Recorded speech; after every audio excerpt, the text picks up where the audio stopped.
ज्ञानेश्वरीच्या माध्यमातून सुलभ रीतीने आपल्याला सांगितलेला आहे. दुसऱ्या अध्यायाचा विचार सुरू आहे. दुसऱ्या अध्यायातील 17वा श्लोक सुरू आहे. बरोबर आहे ना? भगवान श्रीकृष्ण परमात्मा अर्जुनाला उपदेश करत असताना अर्जुनाचा साधारण मोह गेला पाहिजे आणि अर्जुनाचा असाधारण मोह गेला पाहिजे, अशा दृष्टीने उपदेश करतात.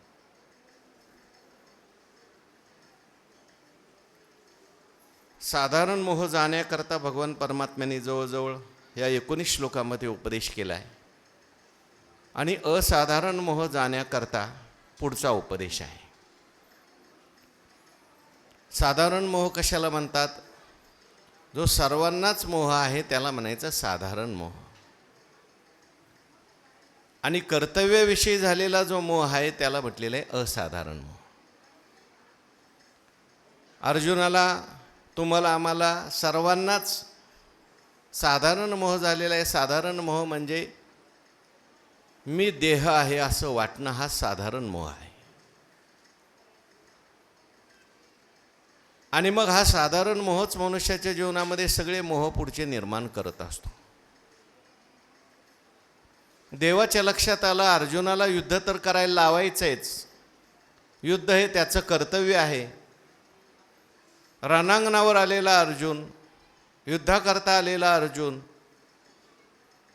पण त्या ठिकाणी रडू लागलेला आहे, शोक करू लागलेला आहे, दुःख करू लागलं आहे. म्हणजेच अर्जुन महाराज आपल्या कर्तव्यापासून परांमुख झालेले आहेत.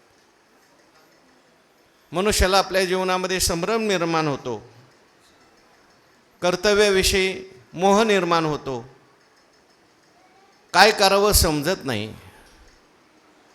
एवढा मोठा अर्जुन, ज्या अर्जुनाचं भगवंतानी वर्णन केलं, तू शूर वृत्तीचा ठाऊ, क्षत्रिया माझी रावो, तुझ्या लाठेपणाचा आवो तिन्ही लोकी, तो असंग्रामी हरू जिंतीला, निवात कवचाचा ठाव फेडीला, पवाडा तोवा केला गंधर्वाशी. पण असा असलेला अर्जुन रडू लागला आणि रडू लागल्यानंतर म्हणायला लागला की भिक्षा मागता भली, देश त्यागे जाईजे, का गिरीकंदर सेविजे, परी शस्त्र हाता न धरिजे, आता न धरिजे यावरी. आता त्या ठिकाणी मी शस्त्र हाताला धरणार नाही, उलट मला भिक्षा मागणं बरं.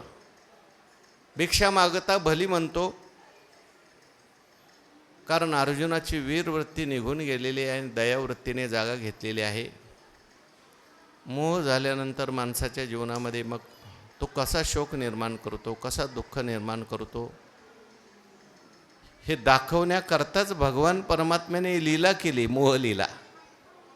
वास्तविक पाहता अर्जुनाला मोह होण्याचं काय कारण आहे? भगवान परमात्मा समोर असताना अर्जुनाला मोह होणं म्हणजे शक्य आहे का? अहो, ज्याचं नामस्मरण केल्यानंतर मोह जातो. पण आज भगवान परमात्म्याला ही लीला करावीशी वाटली, कारण सगळ्या जगाकरता गीता प्रगट करायची. देवाला माहिती आहे हा सगळ्या जगालाच मोह झालेला आहे, सगळं जगत दुःखी आहे. आणि म्हणून भगवान परमात्मा त्या ठिकाणी अर्जुनाचा निमित्त करून शोक दूर करण्याकरता, मोह दूर करण्याकरता उपदेश करतात. उपदेशाला सुरुवात केली भगवंताने 11व्या श्लोकापासून. असोचानन्व सोचस्त्वम प्रज्ञावादांश्च भाषसे, गतासून गतासूंश्च नानु सोचंती पंडिता. ज्या गोष्टीविषयी शोक करायला नाही पाहिजे त्याविषयी तू शोक करतोयस आणि स्वतःला तू पंडित म्हणतोस. शब्द बोलणं सोपं आहे, पंडित म्हणवणं सोपं आहे, पण पंडिताचा अनुभव तुला काय? कोणाला म्हणतात पंडित? पंडानाम आत्मविषयक बुद्धी. आणि म्हणून भगवान परमात्मा अर्जुनाला उपदेश करत असताना नेमकं सत काय आहे आणि असत काय याचा विचार सांगायला सुरुवात करतात. जे सत असतं ते कधी नष्ट होतच नाही. ते कधी जातच नाही, आणि जे असत आहे ते गेल्याशिवाय राहत नाही. ना सतो विद्यते भावो ना भावो विद्यते सता उभयोरपि दृष्टोंतस त्वनयोस तत्वदर्शिभी. सत आणि असत या संबंधी जे तत्वदर्शी महात्मे आहेत, तत्वम द्रष्टुम शीलम यस्य सह तत्वदर्शी, जे तत्वाला पाहणारे आहेत, त्यांनी निर्णय केलाय बाबा त्या ठिकाणी जे असत आहे ना ते जाणारच आहे ना, सत कधी जाणारच नाही. तुला जो शोक झालाय तो असताकरता झालाय. तुझी जर दृष्टी सताच्या ठिकाणी असती, परमात्म्याच्या ठिकाणी असती, तर तुला शोक झालाच नसता.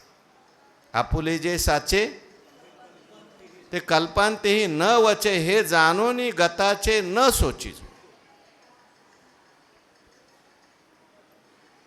का मरणाचं दुःख होतं, का शरीराचं दुःख होतं, का संबंधी लोकांचं दुःख होतं? आपली दृष्टी जी आहे ती असताच्या ठिकाणी आहे. असताशी आपण तादात्म्य केलेलं आहे. आपण जर त्या ठिकाणी सत्स्वरूपाला ओळखलं आणि ते माझं स्वरूप आहे असं जर जाणलं, तर आपल्यालाही दुःख होणार नाही. ज्यांनी ज्यांनी सत्स्वरूपाला जाणलं, म्हणून अनित्याच्या ठाई तया आस्तिक्य बुद्धी नाही, निष्कर्षो दोहीही देखिला असे. जे ज्ञानी महात्मा असतात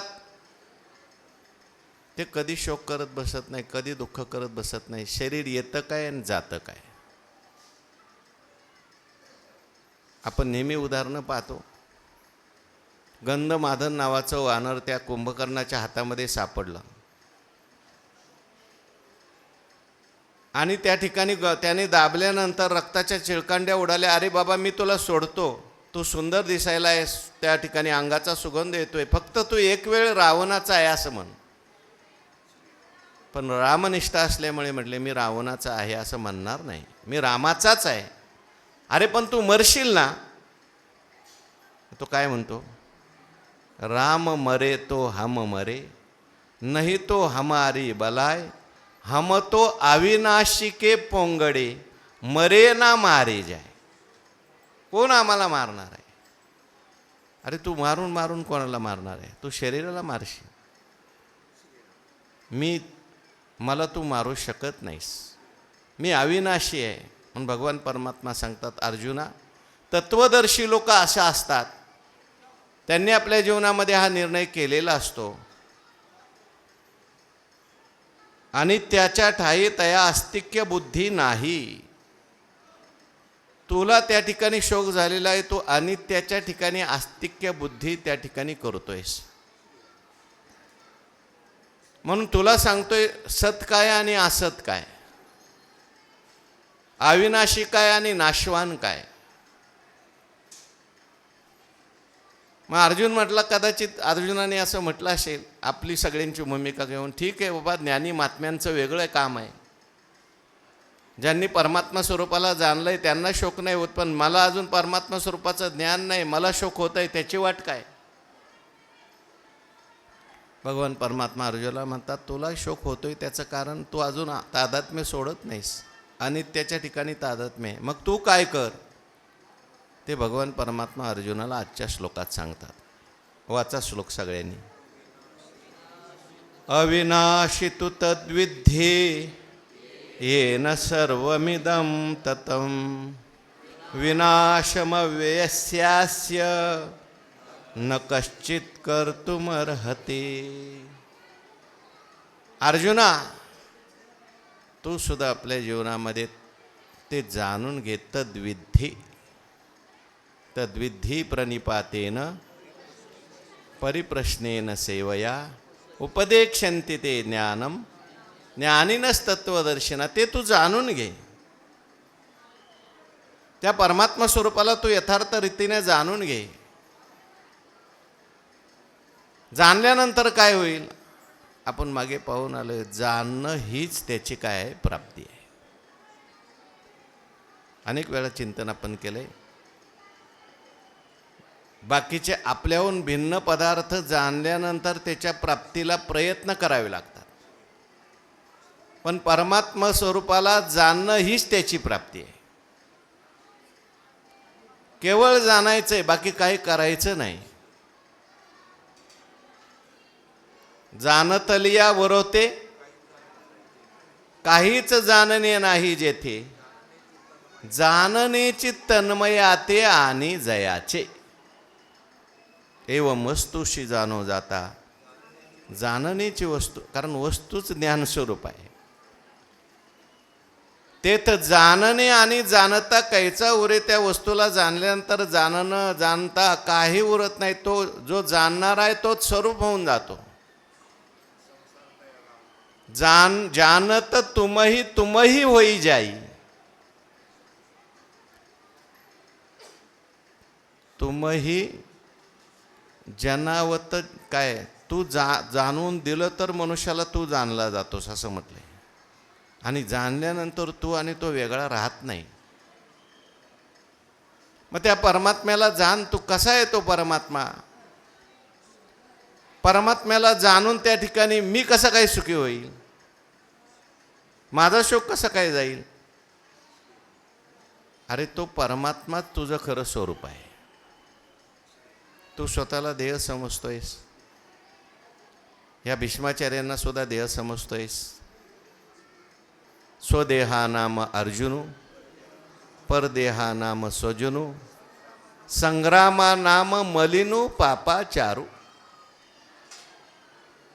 म्हणून तुला शोक झालाय. या देहासी म्हणे मी, पुत्र दाराधन माझे, परी काळाचे हे खाजे ऐशे नेनतू गेला. म्हणून तू स्वतःला कसा जाण. आता तू स्वतःला जाणतोयस, पण खरा स्वतःला जाणतोयस का स्वतःला देह म्हणून जाणतोयस? देह संबंधी माझे म्हणून जाणतोयस. हे व्यवहाराकरता ठीक आहे, पण तात्विक दृष्टीने म्हणून तुला शोक झालेला आहे. म्हणून तुला जर खरं जाणायचं असेल, तत्व जाणायचं असेल, तर तू कसा आहेस, परमात्मा कसा आहे, तुझं स्वरूप मूळ कसं आहे. अविनाशी तू तद्विधी. तू कसा आहेस? अविनाशी आहेस. तुझा कधी विनाश होणार नाही. तसा नश धातू जो आहे त्या धातूचा अर्थ आहे नश अदर्शने. अदर्शने नश अदर्शने धातू आहे. म्हणजे त्या परमात्म्याचं कधीही अदर्शन होतं असं नाही, विनाश होतो असं नाही. त्या परमात्म्याचं कायम दर्शन आहे. कारण परमात्म्याचं जर अदर्शन झालं तर जगाचंच अदर्शन होईल. परमात्मा जो आहे तो नित्य दर्शन स्वरूप आहे, नित्य प्रकाश रूप आहे, नित्य ज्ञान स्वरूप आहे. परमात्म्याच्याच दर्शनाने सगळं जगत भासमान आहे. तमेव भांतम अनुभाती सर्वम तस्य भाषा सर्वमिदं विभाती. विभाती यस्य वासा सर्वमिदं हा ऐसा. श्रुती काय वायसा ढेकर देती. परमात्मा ज्ञानस्वरूप आहे, परमात्मा प्रकाशरूप आहे. त्याचं कधीही अदर्शन होत नाही, नित्य दर्शन आहे. लोक म्हणतात आम्हाला त्याचं दर्शन कधी होईल. हे दर्शन कधी होईल सुद्धा तुम्ही त्याच्याच दर्शनाने बोलताय. प्रल्हादजींना त्या ठिकाणी विचारलं त्यांनी, हिरण्यकश्यपूने तुझा देव कुठे आहे मला सांग. अहो देव सगळीकडेच आहे, त्याच्या शक्तीने तुम्ही बोलताय, त्याच्या सत्तेनेच तुम्ही बोलताय.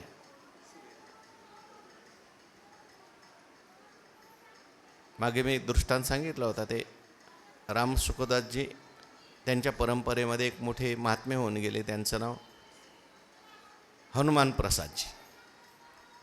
हे स्वामी अखंडानंदजी त्यांच्या भेटीला गेले आणि म्हटले कसं काय चाललंय, बरं चाललंय का? ते म्हटले आजकाल फार दुःखात आहे मी. म्हटले काय झालं?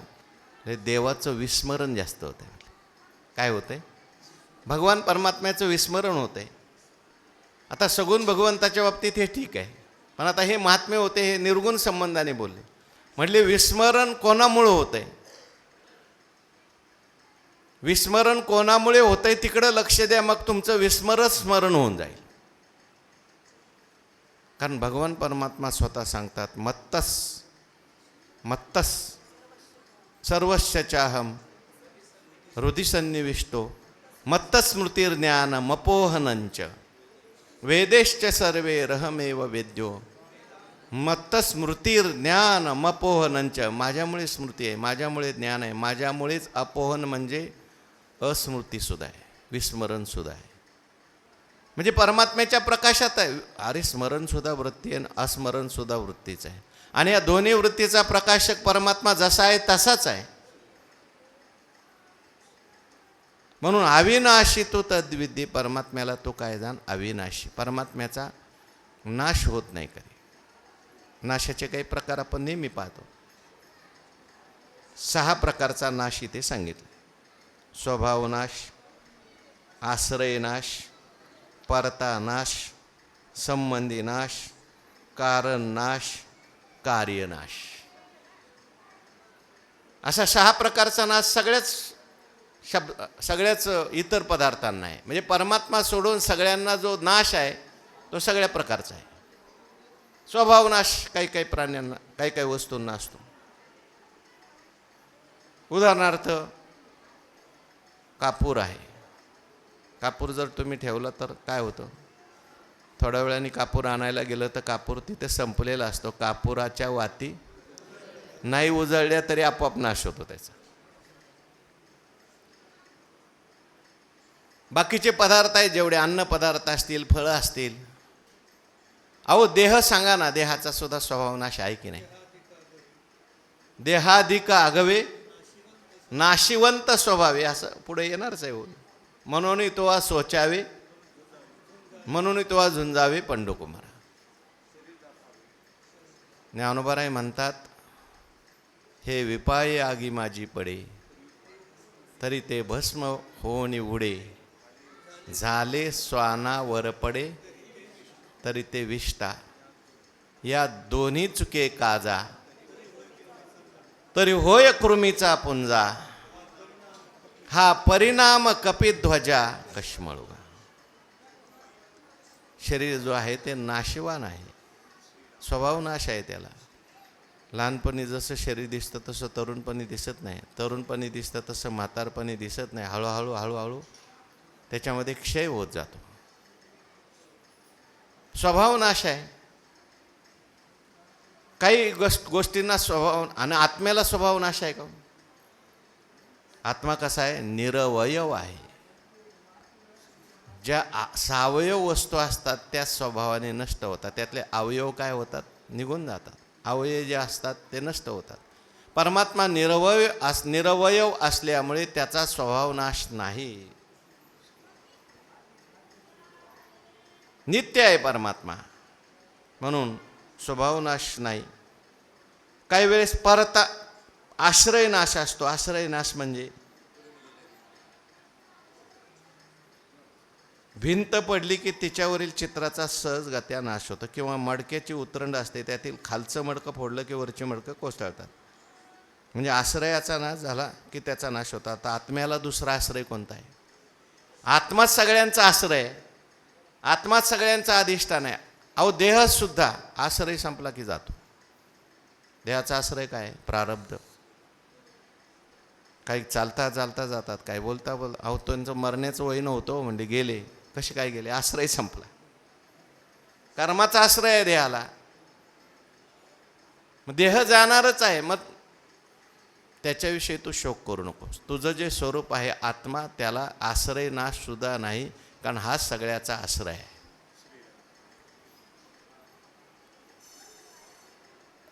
परतानाश, दुसऱ्याने केला नाश. एखादा घट आहे, त्या घटाला फोडलं एखाद्याने की त्याचा नाश झाला. देहाला सुद्धा एखाद्याने मारलं तर मरतो देह. तलवारीने मारलं, गोळीने मारलं, देह मारणारच आहे, कारण त्याला परतानाश आहे. पण आत्म्याला मारणारा दुसरा कोण आहे? कारण आत्मा सोडून जगामध्ये दुसरं पदार्थच नाही, आणि आहे ते सगळे प्रातिभाषिक सत्तेतले आहेत, व्यावहारिक सत्तेतले आहेत. आत्म्याचा कोणाशी संबंध कधी येत नाही. आत्मा असंग आहे, निर्विकार, नित्य, शुद्ध, बुद्ध, मुक्त आहे. परतानाश सुद्धा नाही. भागवतामध्ये जड भरताचं उदाहरण आपण नेहमी सांगतो. जड भरताना त्या देवी समोर नेलं आणि त्या चोराने सांगितलं, करा तुमची मान पुढं. जड भरताना अगोदर खाऊ घातलं, पिऊ घातलं, आणि मान पुढं करा म्हटल्यानं मग जड भरत म्हटले, याच्यासाठीच खाऊ घातलं वाटतं यांनी. पण करा पुढं म्हटल्यानंतर ते काय, त्यांना काय केली मान पुढं. चला मारा बाबा, तुम्ही मारणार आहे ना, तुम्ही मला मारणार नाही, माझं शरीर मरेल, मी मरतच नसतो. देवीला सहन झालं नाही. देवी ती बाहेर आली आणि मूर्ती फोडून आली आणि त्या देवीने सगळ्यांना मारलं. पण भरताला हर्षही नाही आणि शोकही नाही. रौगण राजाने त्या ठिकाणी सांगितलं, बाबा तुम्हाला भार होत नाही का, तुम्हाला त्रास होत नाही का. म्हटले, भाराला कशाचा भार होणार आहे, तुम्ही वक्तृक्तीने तो बोलला, फार लांबून आला तुम्ही, तुला माझा फार भार वाटतो. म्हटले, राजा मी राजा आहे, तू सेवक आहेस, मी तुला दंड करील. म्हटले, राजा हे सगळं तुझं भ्रमाचं बोलणं आहे, व्यवहाराच्या दृष्टीने ठीक आहे, पण आत्मदृष्टीने पाहिलं त्यातलं काहीच खरं नाही. मी स्थूल नाही, मी कृष्ण नाही, मी येणारा नाही, मी जाणारा नाही, मला कशाचा भारही होत नाही. शरीराला होईल भार. स्थौल्यम कार्शम व्याधय आधयश्च हिमेन संती म्हणतो. ही देहामध्ये आहेत, माझ्यामध्ये नाही ती सगळी, मी यापासून वेगळा आहे. आणि म्हणून त्या ठिकाणी त्यांना त्रास होत नव्हता, त्यांना दुःख होत नव्हतं. परतानाश नाही, आश्रय नाश आहे, परतानाश आहे. कधी कधी संबंधीचा नाश झाला तरी सुद्धा संबंधी पदार्थाचा नाश होतो. संबंधी नाश सांगितलंय बरं का. संबंधी नाश म्हणजे एखादा संबंधी मनुष्य मरण पावला. काल एक घटना घडली. मुलगा गेला आत्महत्या करायला डोंगरावर, आणि मुलाला समजवण्याकरता आई गेली, वडील गेले. मुलाला समजवतायत, बाबा तुला काय पाहिजे ते घे, मरू नको. काय त्या मुलाच्या मनात बसलं होतं काय ते आपल्याला माहिती नाही. वडील गेले त्या मुलाला वाचवायला, ओढायला, पण मुलाने त्यांना ओढलं, दोघंही खाली पडले. आता आईने तरी कमीत कमी थांबावं की नाही. आई गेली, आईने त्याच्यात उडी टाकली. का, आता मी तरी जगू कशा करता, माझा नवरा गेला, माझा मुलगा गेला, आता मी कशा करता जगू. का, नवरा गेला, मी मुलगा गेला, म्हणजे ही शरीरं गेली त्यांची. संबंधीचा नाश झाला, आता माझा नाश झाल्यासारखाच आहे, मी मेल्यासारखीच आहे असं तिला वाटलं. पण संबंधीचा नाश झाला तरी तुझा नाश होणार आहे का, शरीराचा नाश होईल. म्हणून किती त्याचं महत्त्व आहे. आज मुलांना सुद्धा ह्याची गरज आहे, लोकांना सुद्धा याची खूप गरज आहे. अशा ज्या घटना घडतात त्याला कारण काय, आपल्या संस्कृतीपासून आपण दूर गेलोय. गीता माहिती नाही, ज्ञानेश्वरी माहिती नाही.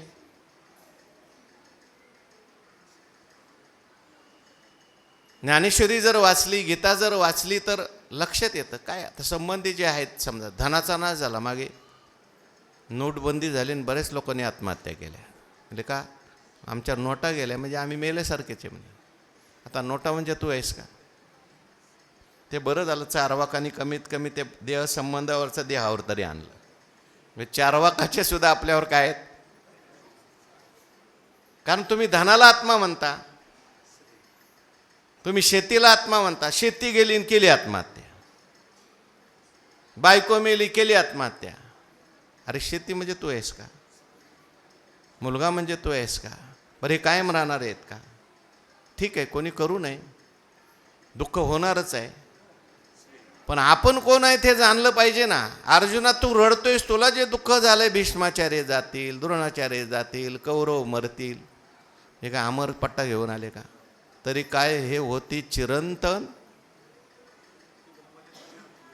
तू भ्रमलेपणे अहंकृती, यासी घातून धरिशी चित्ती.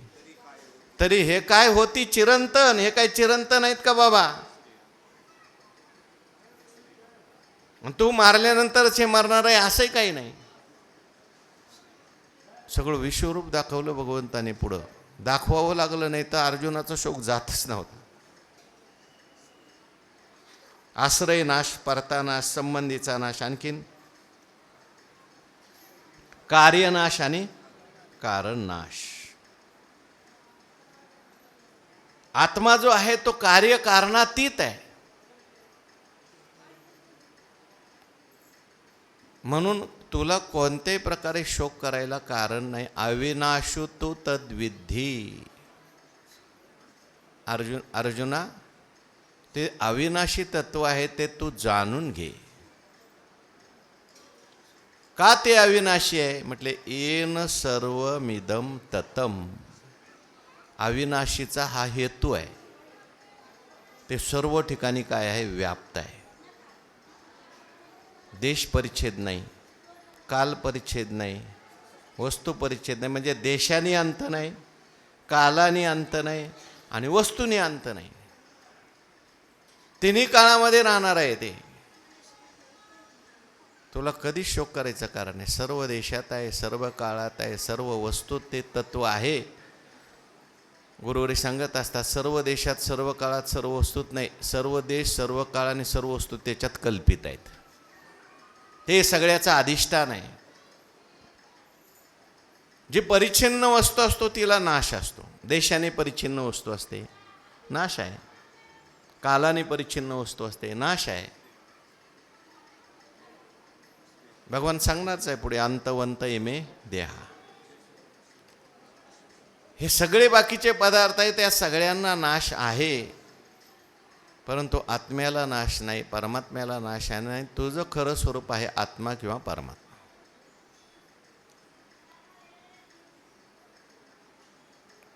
तुकाराम महाराज म्हणतात, अनुरणिया थोकडा तो का आकाशा एवढा, का गिळोनी सांडिले कलेवर भवभ्रमाचा आकार.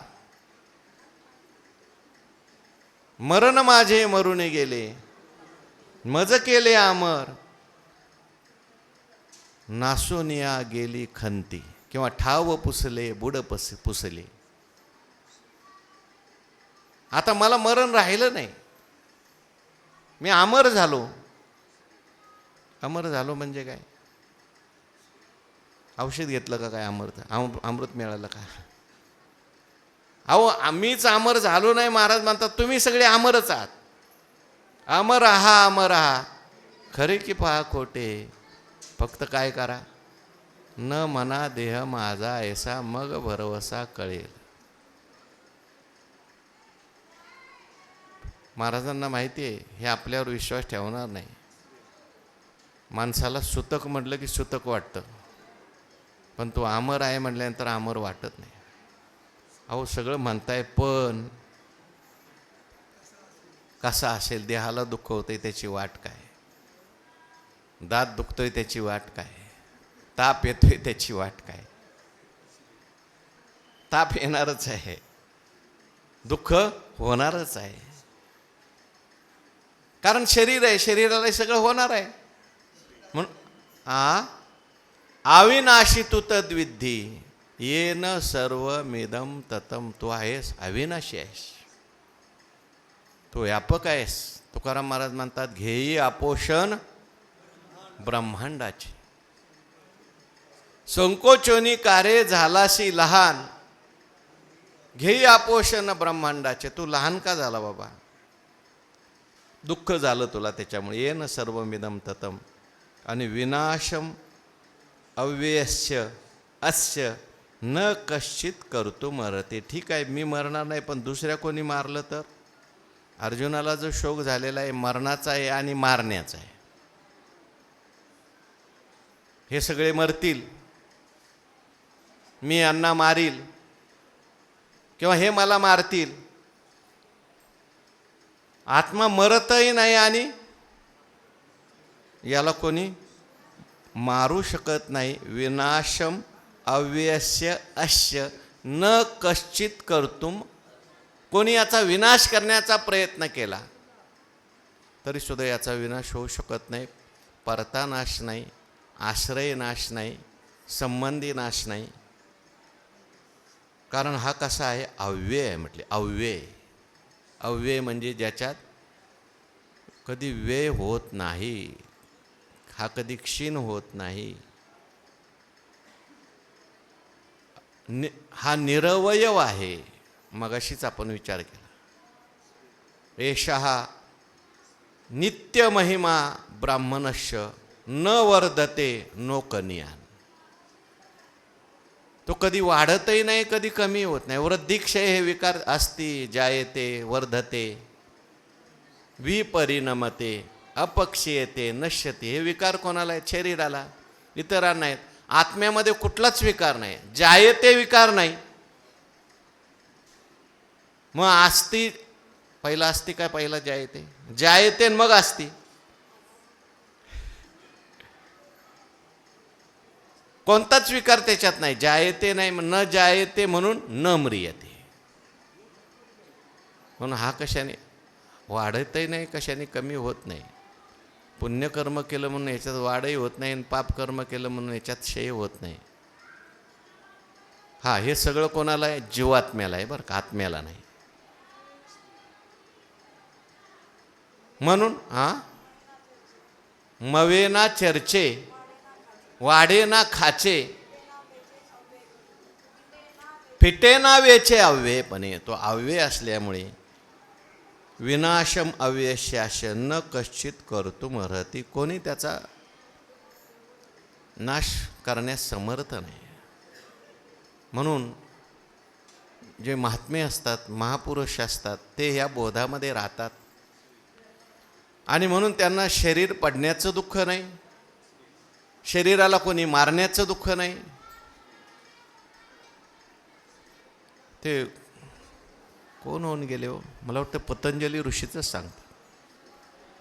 व्याघ्रम आत्ती अशी काहीतरी घटना घडली ना पतंजली ऋषीची. व्याकरणाचार्य, त्यांना वाघाने खाल्लं म्हणतात. पाणिनी. काय घटना आहे ती? काय घटना होती? व्याघ्राने खाल्लं. म्हणजे व्याघ्रम आत्ती हे सांगताना म्हणले कसा वाघ खातो? म्हणजे खातो बघा कसा खातो, असा खातो. पण मला काही खात नाही म्हणे वाघ. कोणाला खातो? शरीराला खातो. अशी अनेक उदाहरणं आहेत पुराणामध्ये, अनेक उदाहरण आहेत. म्हणून अविनाशितो तद्विद्येन सर्वमिदं ततं. ज्ञानोबारायांनी याच्यावर जे चिंतन केले ते आपल्याला पाहायचं आहे. ज्ञानोबाराय म्हणतात, देखे सारा सार विचारता भ्रांती ते पाहे असारता तरी सार ते स्वभावता नित्य जाणे. देखे म्हणजे पहा. भगवान म्हणतात विद्धी आणि ज्ञानेश्वर महाराज म्हणतात देखे. विचार करायचा आहे, पाहायचं आहे. काय पाहायचं आहे म्हटले? सारा सार विचारता. विचार कशाचा करायचा आहे? क्षणोक्षण हाची साराचा विचार करायचा. त्यालाच विचार म्हणतात. बाकीचे विचार म्हणजे खरे विचारच नाहीत. आपण जन्मभर विचार करतो, पण जो विचार करायला पाहिजे तो विचार करत नाही. आत्मानात्म विचार, सारासार विचार, नित्य वस्तू विवेक, देहजीवाची मिळणी, दो उदय जत सुये पाणी, तो विवेक अंतकरणी जागविजे. देहाची आणि जीवाची मिळणी झालेली आहे. आणि जो प्राप्त झाल्यानंतर दोघांना वेगळं करतो, दे काही सारा सारा विचारता सारा आणि असाराचा विचार जर केला तर भ्रांती ते पाहे असारता. भ्रांती जी आहे ती काय आहे? असार आहे. आणि सार काय आहे म्हटले? सार ते स्वभावता नित्य जाणे. सार जे असतं ते स्वभावताच नित्य आहे. आणि आसार जे आहे ते भ्रांती आहे. भ्रांती जी आहे ती आसार आहे. जे जे भ्रमाने भासलेलं आहे ते सगळं असार असतं. आणि त्या भ्रमाचं अधिष्ठान जे असतं, ज्याच्यामुळे भ्रम झालेला असतो, ते स्वभावता काय असतं? नित्य असतं. दोरीवर भासला साप, दोरीच्या अज्ञानाने दोरी सर्परूपाने प्रतीतीला येते. जैसे शिंपीपण हरपे तव तव खरे होय रूपे, का दोरी लपता सापे फार होईचे.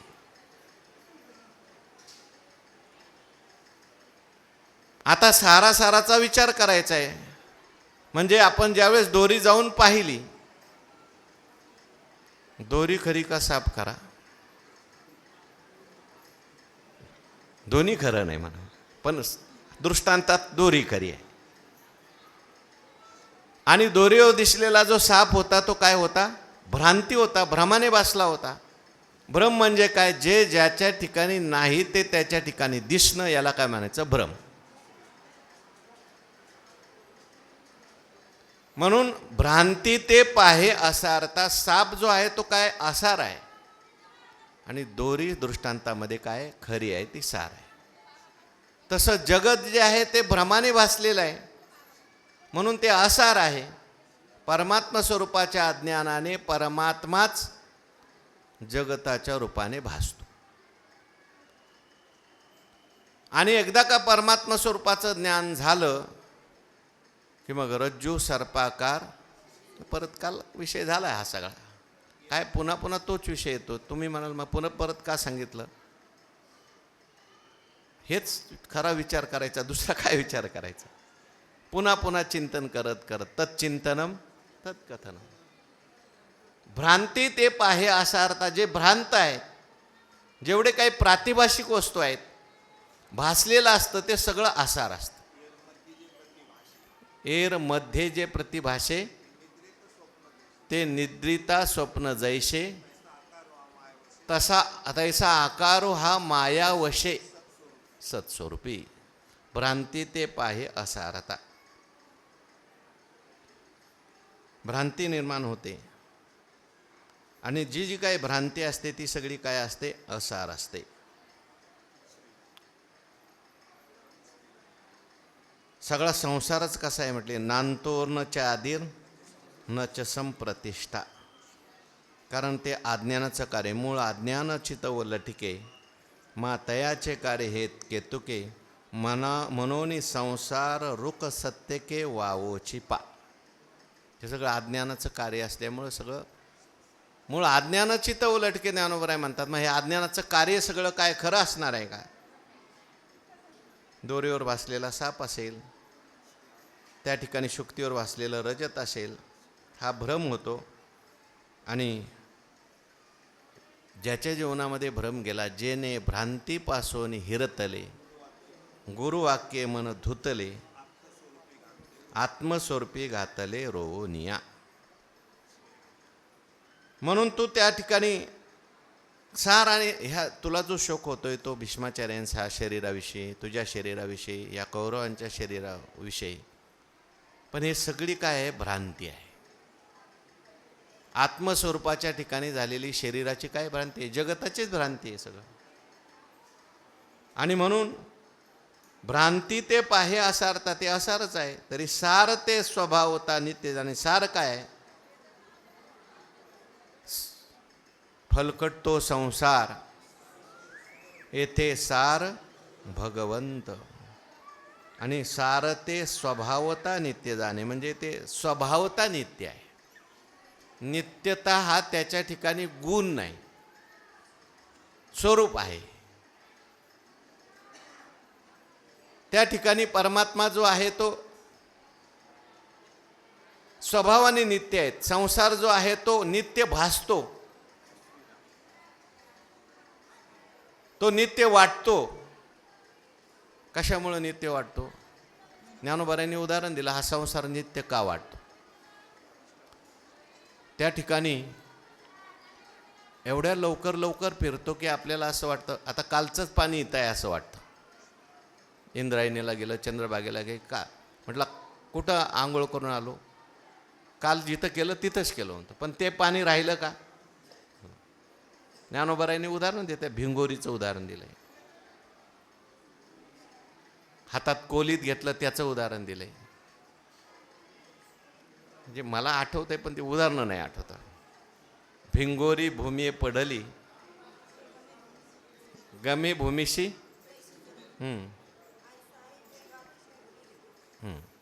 एक उदाहरण फार चांगलं आहे बरं का. दानशीळ पुरुषू वेचकपणेचे संचकू. एखादा दानशीळ मनुष्य असतो, आपल्याला वाटतं तो दान करतोय म्हणजे सगळं खर्च करतोय, पण खर्च नाही करत, तो जमा करत असतो. किंवा आणखीन एक उदाहरण दिलं ज्ञानोबारांनी, समुद्रातून मेघ पाणी शोषण करतात आणि इकडे वर्षाव करतात. आपल्याला असं वाटतं पाऊस आला, क्रिया दिसते आपल्याला, पण काही क्रिया नाही, ते नित्य असल्यासारखी वाटते, क्रिया चक्र असल्यासारखं वाटतं, पण हे सगळं अनित्य आहे. मेघाचेनी पोटी मेघाचेनी तोंडे सिंधू एके अंगे काढे नदी एरीकडे भरतीच असे. नित्य असल्यासारखं वाटतं, परंतु हा प्रवाह रूपाने नित्य आहे आणि परमात्मा हा स्वभावता नित्य आहे. लोक म्हणतात ही सृष्टी कधी झाड आधी का बीज आधी. झाड आधी का बीज आधी. प्रवाह रूपाने नित्य आहे, पण परमात्मा तसा नित्य नाही. याचा आधी सांगता येत नाही, म्हणून हा अनादी. आधी असेलच कसा, आधी नाहीच त्याला. अनिर्वचनीय भासलेले स्वप्न आहे. स्वप्नात आधी कधी. स्वप्नात सुद्धा भ्रम निर्माण होतो. मुलगा होतो, मुलाचं लग्न होतं, लग्नात पुन्हा त्याला नातू होतो, नातवाचं लग्न होतं. क्रम भासतो, पण क्रम नसतो, अनिर्वचनीय भासलेला असतो. म्हणून स्वभावता नित्य आहे. हा लोकत्रयाकारू तो जयाचा विस्तारू जेथ नाम वर्ण आकारू चिन्ह नाही. अर्जुनाला भगवान परमात्मा सांगतात, ज्ञानोबा त्याचं स्पष्टीकरण देतात. हा लोकत्रयाकारू तो जयाचा विस्तारू जेथ नाम वर्ण आकारू चिन्ह नाही. ज्या ठिकाणी नाम वर्ण आकार किंवा कोणतंच चिन्ह नाही, रंग नाही, रूप नाही, नाही वर्ण छाया, निराकार निर्गुण तूही रघुराया. असा जो परमात्मा आहे, त्या परमात्म्याचा विस्तार म्हणजे सगळं लोकत्रय आहे. परमात्म्यापासून हा सगळा लोक निर्माण झालेला आहे, जगत निर्माण झालेलं आहे.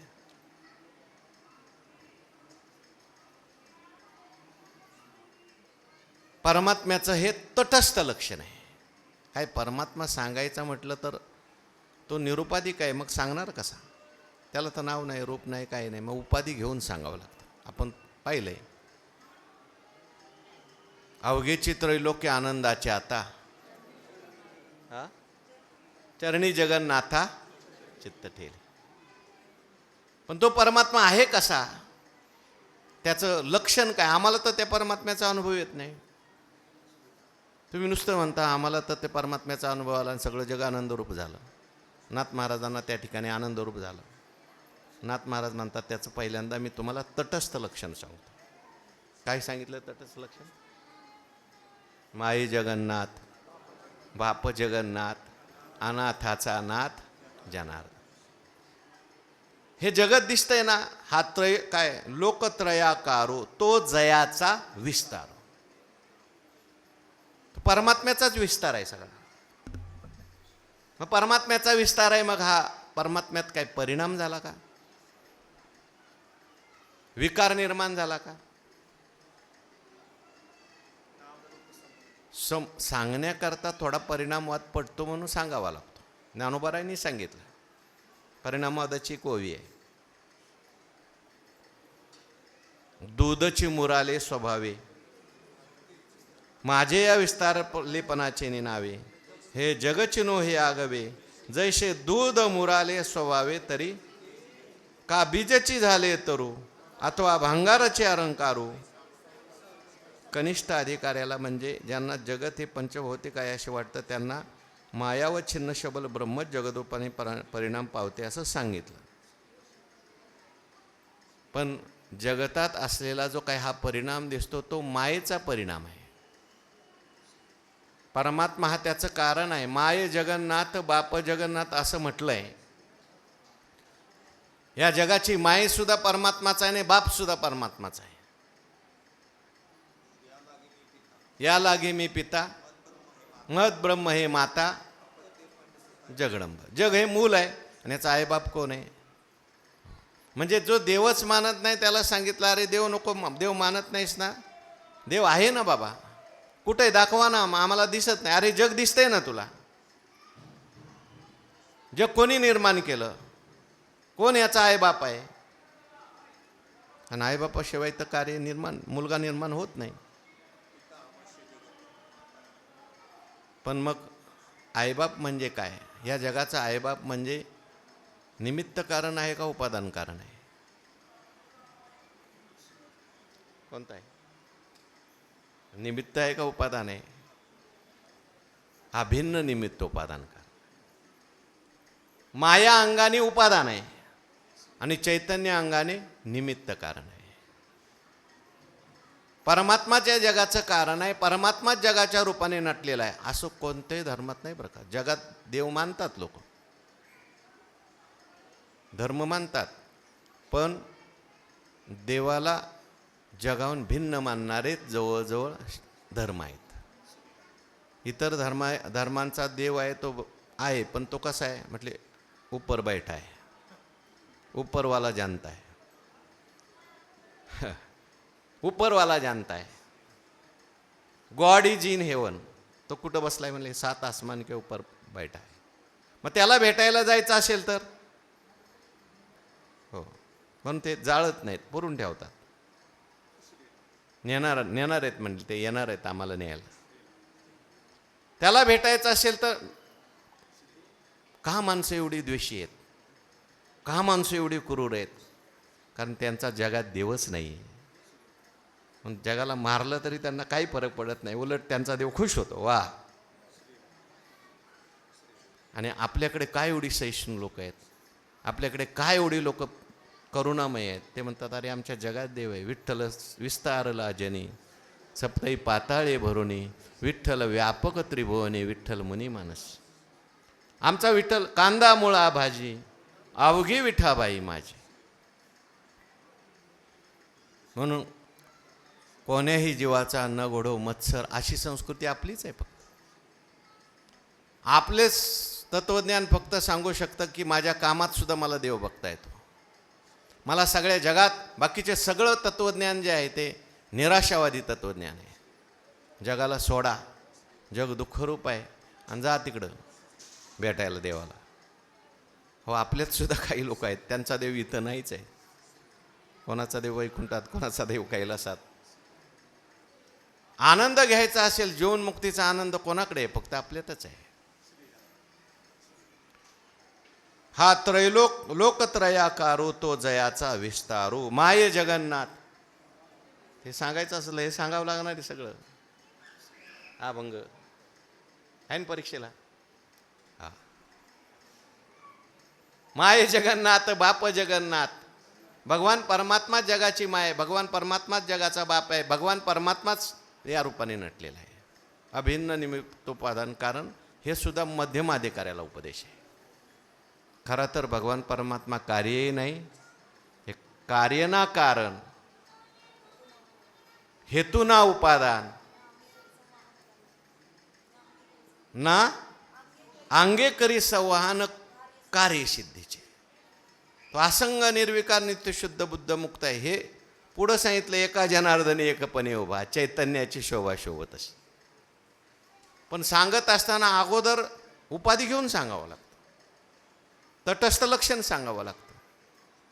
आणि म्हणून तटस्थ लक्षण सांगताना सांगितलं, बाबा वास्तविक पाहता परमात्माच आहे जगाच्या रूपाने.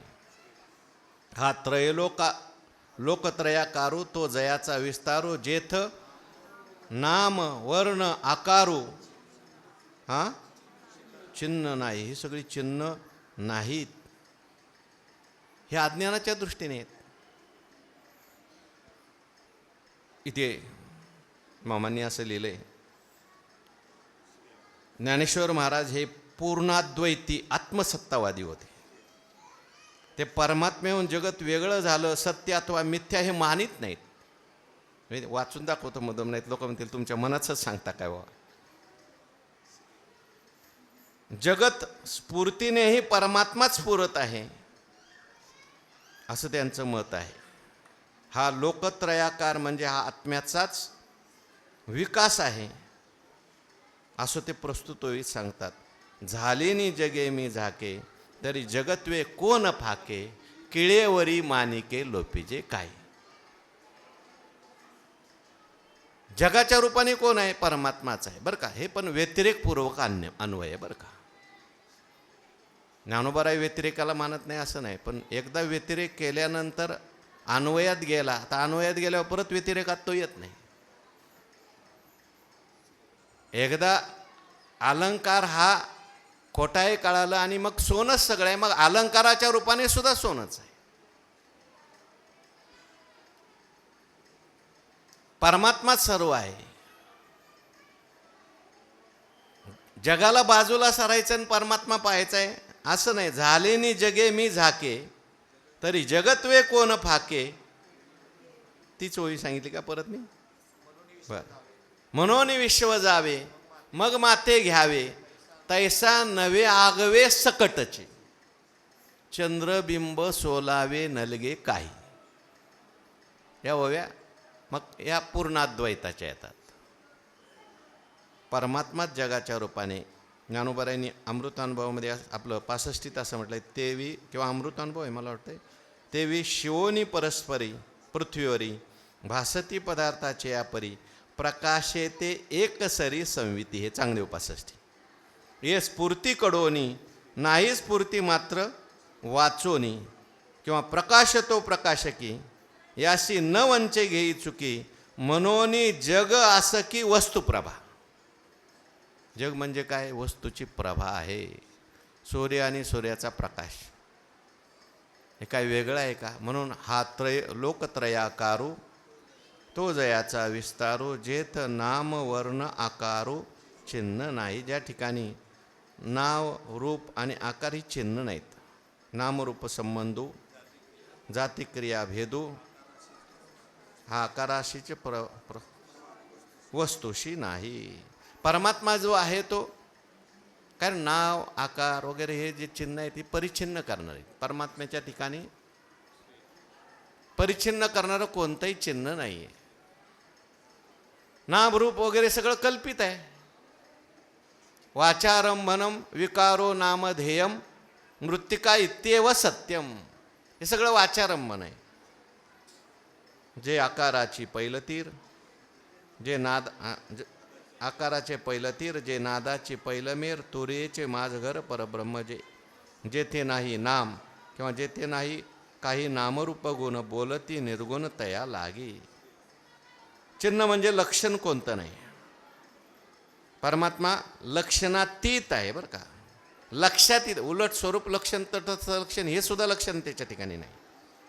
हे सुद्धा असदाची व्यावृत्ती सद म्हणून आली सुरती. आणि साचची मग कोणी म्हणेल नाही म्हणा ना, नाही म्हणा असं नाही. नाही म्हणायची सोय नाही, कारण नाही म्हणतोय हे सुद्धा त्याच्या सत्तेने म्हणतोय. नाही सगळ्या जगात देव पाहिला पण मला देव दिसलाच नाही, देवाचा अनुभव नाही आला. हा अनुभव नाही आला, हा अनुभव तोच अनुभव आहे. नाही हा अनुभव परमात्म्याचाच आहे. म्हणून जो सर्वदा सर्वगतू जन्मक्षयातीतू तया केली आहे घातू कदाचिनोय, याचा विचार उद्याच्या प्रवचनात. पुंडलिक वरद हरी विठ्ठल श्री ज्ञानदेव तुकाराम. उद्या 3 वाजता प्रवचन आहे. विठ्ठल विठ्ठल विठ्ठल विठ्ठल.